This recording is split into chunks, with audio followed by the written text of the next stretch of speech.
자, 주님의 평화가 여러분 함께 하시기를 빕니다.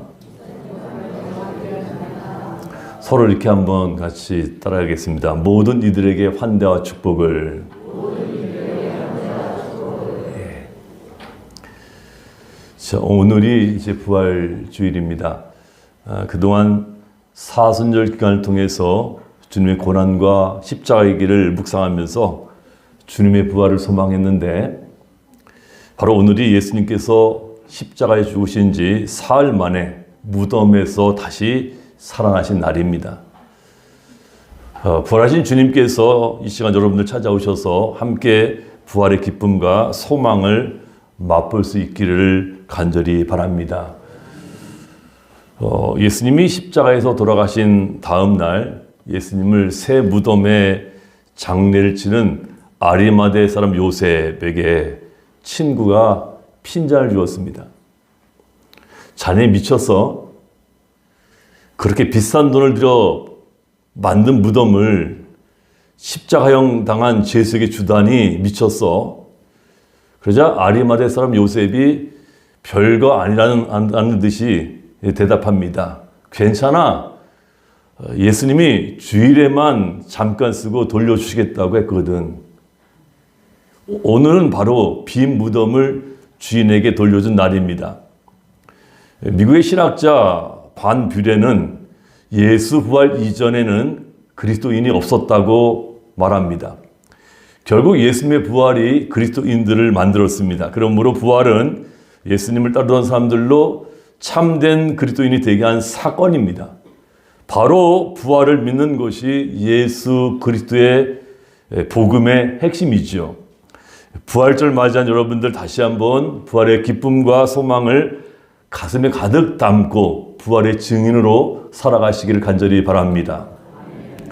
오늘 성서 일과에 따라서 주어진 본문의 말씀은 이렇게 많습니다만은 오늘 저는 이 본문들 가지고 빈 무덤이 참말이야 라는 제목으로 함께 은혜를 나누려고 합니다. 오늘은 세례식과 성찬식이 또 아울러 있어서 제가 오늘은 요한복음 20장 1절부터 18절까지 말씀만 가지고 여러분과 함께 은혜 나누려고 합니다. 다 요한복음 20장 1절부터 18절 말씀 다 찾으시고요. 저와 함께 교독하도록 하겠습니다. 제 성경으로는 182쪽입니다. 요한복음 20장 1절에서 18절까지 말씀을 우리 교독합니다. 안식후 첫날 일찍이 아직 어두울 때 막달라 마리아가 무덤에 와서 돌이 무덤에서 옮겨진 것을 보고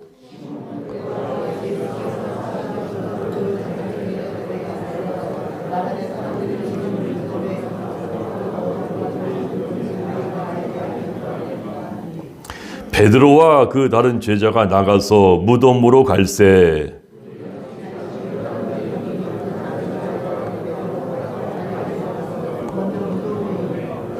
구부려 세마포 놓인 것을 보았으나 들어가지는 아니하였더니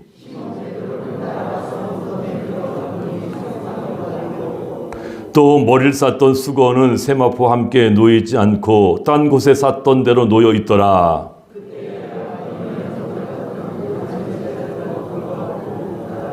그들은 성경에 그가 죽은 자 가운데서 다시 살아나야 하리라 하신 말씀을 아직 알지 못하더라. 마리아는 무덤 밖에 서서 울고 있더니 울면서 구부려 무덤 안을 들여다보니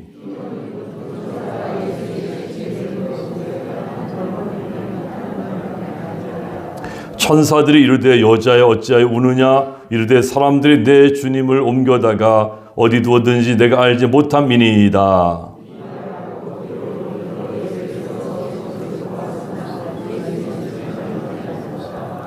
예수께서 이르시되 여자여 어찌하여 울며 누구를 찾느냐 하시니 마리아는 그가 동산직인 줄 알고 이르되 주여 당신이 옮겼거든 어디 두었는지 내게 이르소서 그리하면 내가 가져가리이다.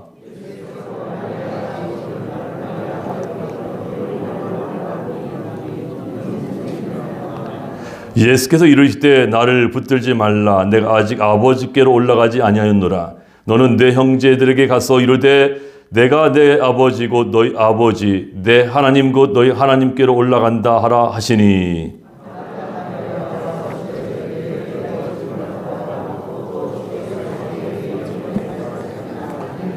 아멘. 이는 하나님의 말씀입니다. 말씀 주신 하나님 감사합니다. 자, 오늘 함께 읽은 요한복음 20장은 예수님 부활에 대한 증인들과 증거를 진실로 믿게 하려고 기록되어 있습니다. 쉽게 설명하자면 그리스도인으로서 부활에 대한 믿음을 갖게 하려고 기록된 것이 오늘 말씀입니다. 사실 여러분, 부활을 믿는다고 하는 것이 설명으로 쉽게 되지 않습니다. 그래서 부활은 신비입니다. 그러나 하나님께서는 이 예수님의 부활이라고 하는 진실을 있는 그대로 전하고 또 있는 그대로 믿게 하시려고 지난 2000년 동안 역사에 오셨습니다. 그리고 오늘도 예수님의 부활이라는 진실을 있는 그대로 전하게 하시고 또한 있는 그대로 믿게 하시려고 성령을 통해 역사하고 계십니다. 왜냐하면 부활은 십자가 죽음과 함께 기독교 신앙의 핵심이기 때문입니다. 이 시점에서 제가 말씀드린 중요한 전제는 십자가와 부활의 관계입니다. 십자가는 고난과 죽음의 이야기라고 한다면 부활은 하나님께서 이루신 승리의 이야기입니다. 그 다음에 우리는 이런 질문을 던지게 되죠. 예수님의 부활은 어떻게 증명되는가? 우리는 무엇을 근거로 부활을 믿는가? 이 물음에 대해서 오늘 복음서 말씀은 아주 분명한 답을 줍니다. 부활은 단순한 교리가 아니라 증거가 있고 증인이 있는 역사적 사건이라는 뜻입니다. 그런 의미에서 요한복음 20장은 이 부활의 진실을 진실로 알리고 진실로 믿게 하려는데 하나님 첫 번째 역사를 소개하고 있습니다. 바로 예수님의 부활하신 그 아침에 하나님께서 행하신 역사를 소개하고 있습니다. 자, 먼저 부활의 증인 막달라 마리아입니다. 오늘 본문 1절은 이렇게 시작됩니다. 안식 후 첫날 일찍이 아직 어두울 때 막달라 마리아가 무덤에 와서 돌이 무덤에서 옮겨진 것을 보고, 여기서 주목할 것은 예수님 부활의 첫 증인은 막달라 마리아라고 하는 여인이란 겁니다. 하나님께서는 막달라 마리아에게 예수님의 부활 그 진실을 믿게 하시고 그녀를 통해 이 부활의 진실을 전하게 하신 것입니다. 자, 오늘 본문은 막달라 마리아가 안식 후 첫날 새벽에 예수님의 무덤을 찾는 데부터 시작됩니다. 그리고 마리아가 부활하신 예수님을 만나는 이야기에서 절정을 이루고 마리아가 제자들에게 가서 이 사실을 전하는 일로 끝이 납니다. 즉 부활의 증거, 빈 무덤, 부활의 목격, 부활하신 예수님을 만나고 부활의 증인, 부활의 이야기를 전하는 것이 이 짧은 이야기에 다 담겨 있습니다. 자, 하나님께서는 예수님의 부활이라고 하는 이 진실을 확인하고 전달하도록 막달라 마리아를 선택하신 겁니다. 그래서 막달라 마리아는 부활하신 예수님을 만난 첫 번째 사람이고 예수님의 부활 소식을 전한 첫 번째 증인이었던 것입니다. 자, 그러면 왜 막달라 마리아였을까요? 왜 막달라 마리아에게 첫 번째 이 부활 소식을 목격하게 하고 증거하게 하셨을까요? 당시 사회에서요, 여성의 증언은 법적 효력이 전혀 없었습니다. 근데 하나님은 왜 하필이면 막달라 마리아를 첫 증인으로 세우셨을까요? 이것은 매우 중요한 메시지입니다. 자, 하나님은 세상의 기준이 아니라 하나님의 기준으로 사람을 사용하신다는 겁니다. 그러면 막달라 마리아는 도대체 어떤 사람이었을까요?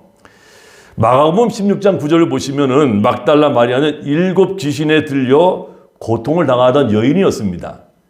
근데 예수님은 그 귀신을 쫓아내어 주셔서 막달라 마리아는 새로운 인생을 살게 되었고 새 사람이 되었습니다.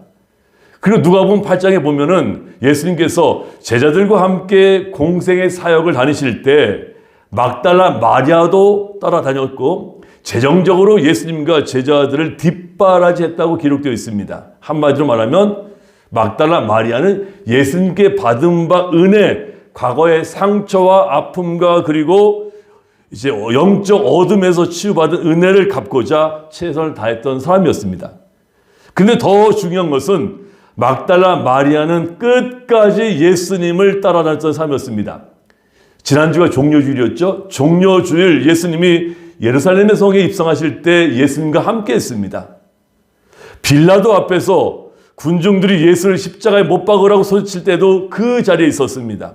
심지어는 다른 제자와 달리 예수님께서 십자가에 달리시는 그 자리에서 있었습니다. 그리고 막달라 마리아는 예수님께서 십자가에 달리셔서 고통을 당하실 때도 그 자리를 지켰습니다.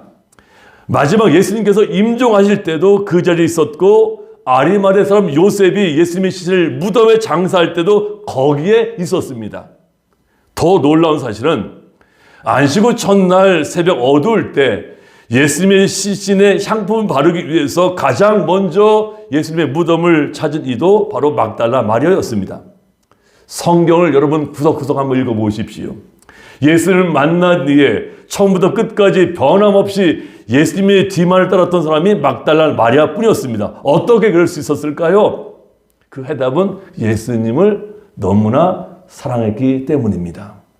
마리아는 자신을 구원해 주신 은혜를 소중히 여기고 감사했고, 남은 생애를 주님께 은혜 갚는 삶을 살고자 했던 것입니다. 그래서 오직 순전한 마음으로 끝까지 예수님만을 따르는 삶을 살 수 있었던 것이죠. 한 교회에 이런 성도가 있었습니다. 삶이 무너지고 실패를 겪고 교회를 떠났던 사람입니다. 근데 어느 날 그가 다시 교회로 돌아왔습니다. 사람들이 물었습니다. 왜 다시 왔습니까? 그랬더니 그가 이렇게 대답합니다. 세상 어디에도 나를 끝까지 사랑해 주는 것이 없었습니다. 그런데 교회만은, 하나님만은 나를 포기하지 않았습니다. 막달라 마리아에게도 예수님은 바로 그런 존재였습니다. 막달라 마리아는요, 완벽한 사람 아니었습니다. 그러나 그녀는 자신을 향한 주님의 사랑을 깨달았고, 그래서 주님을 더욱 사랑했습니다. 끝까지 사랑했습니다. 그 순전한 마음을 하나님께서 보시고 막달라 마리아를 부활의 첫 증인으로 선택하신 것이죠. 사실 베드로는요, 예수님을 가장 가까이 모셨던 사람이었습니다. 예수님의 수제자였죠. 그러나 그는 예수님을 따르는 데 있어서 마음이 한결같지 않았습니다. 그는 이미 많은 은혜를 받았음에도 불구하고 또 다른 은혜를 구했습니다. 여러분, 또 다른 은혜가 뭘까요? 메시아로 등극하실 예수님의 덕을 볼 것을 기대하면서 주님을 따랐던 것이죠. 하지만 그는 십자가에 처형당한 예수님 때문에 자기도 박해를 받을까 죽을까 두려워서 예수님을 3번씩이나 저주하면서 부인하고 주님의 곁을 떠났습니다. 그것은 다른 제자들도 마찬가지였습니다. 그러나 막달라 마리아는 달랐습니다. 늘 같은 마음이었습니다. 이미 받은 바 은혜가 크기에 감사할 뿐이었습니다. 더 이상 다른 은혜를 구하지 않았습니다. 그래서 늘 은혜를 갚으려는 마음으로 주님을 따랐죠. 그 결과 막달라 마리아는 주님을 향한 사랑 하나로 부활의 첫 증인이 되어지는 은혜를 받았다는 거예요. 여러분들은 받은 바 은혜가 큰데도 불구하고 다른 은혜를 구하지 않습니까? 어떻습니까? 두 번째로 부활의 증거인 빈 무덤과 말씀입니다. 오늘 본문에 보면은 하나님께서 막달라 마리아에게 제일 먼저 예수님의 무덤이 비어 있는 것을 보여주십니다. 왜냐하면 이 빈 무덤은 예수 부활의 첫 번째 증거이기 때문입니다. 그런데 주목할 것은 마리아가 빈 무덤을 보고도 예수님의 부활을 알아차리지 못하고 있습니다. 주목할 것은 이제 뭐냐면 마리아가 빈 무덤을 보고서 어떡합니까? 예수님의 제자인 베드로와 요한에게 달려갑니다. 그리고 누군가 예수님의 시신을 무덤에서 가져갔다고 말합니다. 그것이 20장 2절입니다. 요한복음.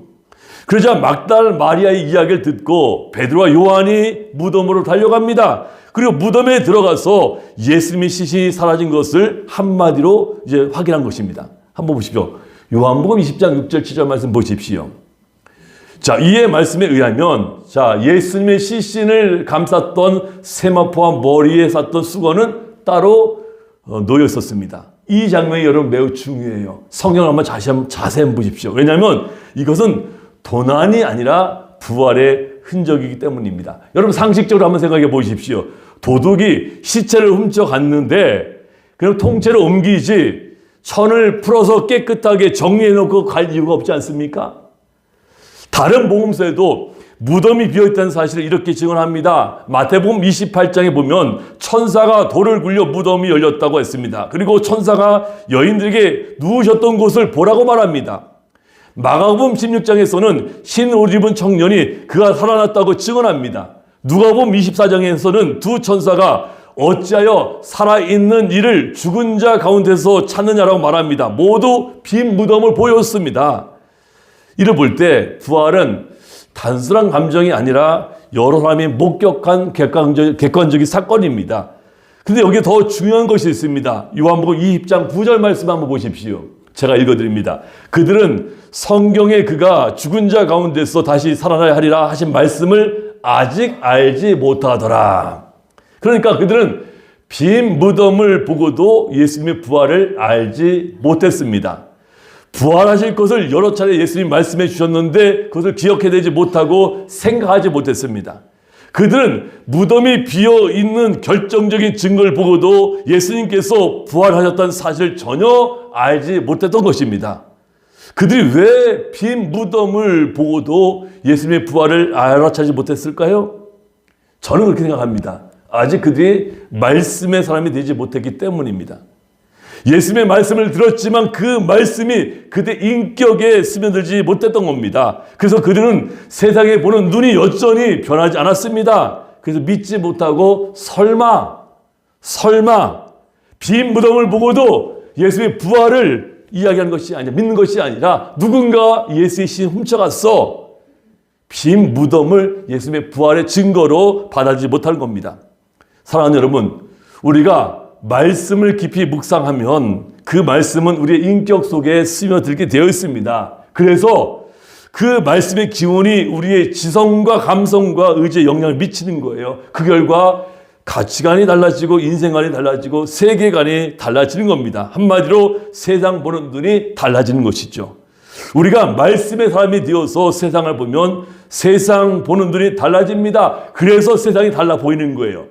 이렇게 세상을 보는 눈이 달라진 채로 빈 무덤을 볼 때 예수님의 부활을 깨닫게 되어지는 것이죠. 근데 성령은 우리로 하여금 말씀의 사람으로 만들어준다는 겁니다. 예수님의 말씀 이해하게 만들어준다는 거예요. 사랑하는 여러분, 여러분이 2000년 전에 예수님 무덤 보셨습니까? 보지 못했잖아요. 그럼에도 불구하고 우리가 믿잖아요. 말씀을 믿잖아요. 어떻게 믿습니까? 성령을 통해서 성령이 깨닫게 해주시니까 예수님의 말씀을 우리가 받아들이는 거예요. 한 사람이 예를 들어서 병원에서 정밀 검사를 받았어요. 검사 결과지를 받았지만 이게 무슨 뜻인지 몰라요. 의사를 찾아갑니다. 의사가 친절하게 설명해 주자 그제 상황이 정확히 이해되어지는 거예요. 마찬가지입니다. 사건만 보고는 하나님의 뜻을 알 수 없는 거예요. 말씀을 해석해 줄 때 비로소 진리가 보여주는 거예요. 여러분, 우리 삶에도요, 빈무덤 같은 사건들이 많잖아요. 이해되지 않는 일들이 많잖아요. 설명되지 않은 상황들 많잖아요. 그러나 그때 필요한 것이 뭡니까? 말씀이에요. 하나님의 말씀으로 해석될 때 우리는 부활의 의미를 깨닫게 되어지는 겁니다. 우리가 말씀의 사람이 되어서 예수님의 빈 무덤을 볼 때 우리는 예수님의 부활을 믿고 예수님의 구원을 얻게 되어지는 것이죠. 세 번째로 부활하신 예수님과의 만남이 부활의 증거라는 겁니다. 이게 중요해요. 자, 오늘 본문에 보시면은 빈 무덤을 보고도 예수님의 부활을 믿지 못하는 막달라 마리아에게 아주 결정적으로 부활의 증거가 제시되어집니다. 그것이 뭘까요? 막달라 마리아가 부활하신 예수님을 직접 만나게 되어진 겁니다. 오늘 본문 11절 이하에 보면은 마리아는 빈 무덤을 보고 베드로와 요한이 집에 돌아간 뒤에 예수님의 빈 무덤을 떠나지 않고 그곳에서 슬피 울고 있었습니다. 근데 놀라운 광경이 눈앞에 펼쳐지죠. 흰옷 입은 두 천사가 예수님의 시신이 누워있던 곳에 앉아 있는 겁니다. 그리고 천사들이 마리아에게 왜 우느냐고 묻습니다. 그러자 마리아는 누군가가 주님의 시신을 오빙하다 어디 두었는지 몰라서 울고 있다고 답합니다. 그리고 뒤편에서 인기척이 나서 돌아보니까 부활하신 예수님이 계시는데 막달라 마리아는 알아보지 못했다는 거예요. 여러분 14절 말씀 보십시오. 이 말을 하고 뒤로 돌이켜 예수께서 서 계신 것을 보았으나 예수인 줄을 알지 못하더나. 저는요, 이 부분을 또 읽으면서 어떻게 이런 일이 그렇지 않습니까? 막달라 마리아는요, 왜 부활하신 예수님을 알아보지 못했을까?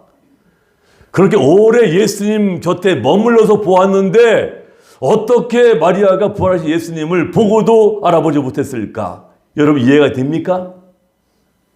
몇 가지를 한번 생각해 봤습니다. 첫째로 왜 그랬을까? 슬픔과 절망이 시야를 가리기 때문입니다. 앞에서 말씀드렸듯이 막달라 마리아는 사랑하는 주님이 죽음을 직접 목격한 사람입니다. 십자가의 처절한 죽음 이후에 그녀의 마음은 깊은 슬픔과 상실감으로 가득 차 있었습니다.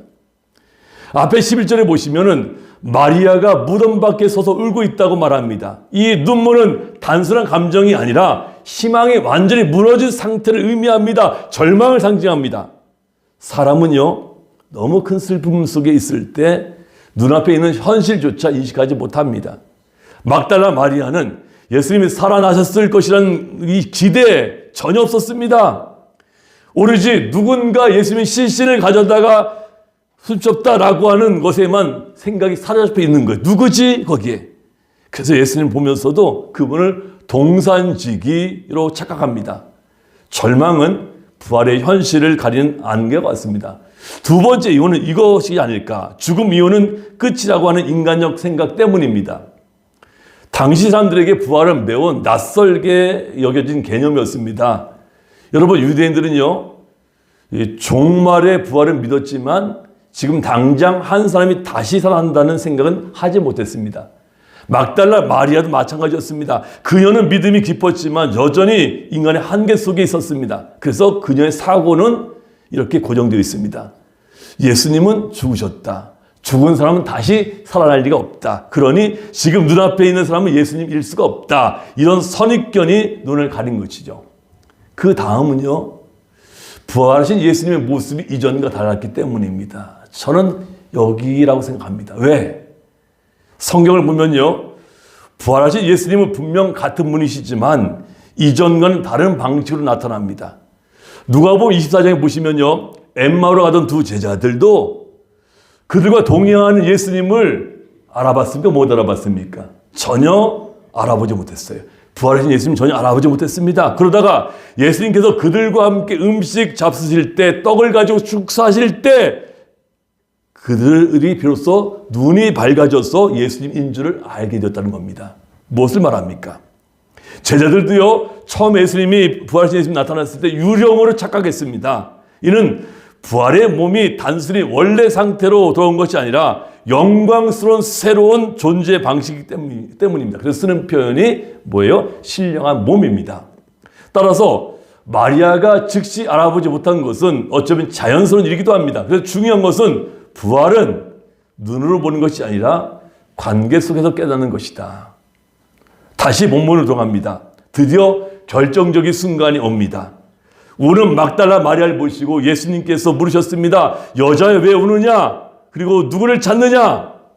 막달라 마리아는 그가 동산직인 줄 알고 당신이 우리 주님을 옮겼으면 어디에 두었는지 말해주면 자기가 모시겠다고 말합니다. 그때 예수님께서 말씀하셨죠? 마리아야. 예수님께서 마리아의 이름을 부른 순간 그녀의 눈이 열립니다. 그래서 마리아가 그제야 예수님인 줄 알아차렸습니다. 그래서 라보니 선생님이라고 불렀습니다. 얼마나 감격스러웠을까. 그렇게 막달라 마리아는 부활하신 예수님을 최초로 만난 것입니다. 여러분, 이 장면은 매우 깊은 의미가 있습니다. 왜냐하면 우리에게 부활의 확실한 증거를 보여주고 있기 때문입니다. 부활의 가장 확실한 증거는 빈 무덤도 아니고 천사의 말도 아니고 주님과의 인격적인 만남에 있습니다. 부활의 예수님을 최초로 만난 막달라의 마음이 어땠을까요? 불과 하루 전까지도 예수님께서 십자가에 돌아가셨다고 슬피 울던 마리아였습니다. 조금까지도 전까지도 빈 무덤을 보고 예수님의 시신이 도난당했다고 그게 슬퍼하던 마리아였습니다. 그런데 지금 자기가 그 부활하신 예수님을 직접 만난 겁니다.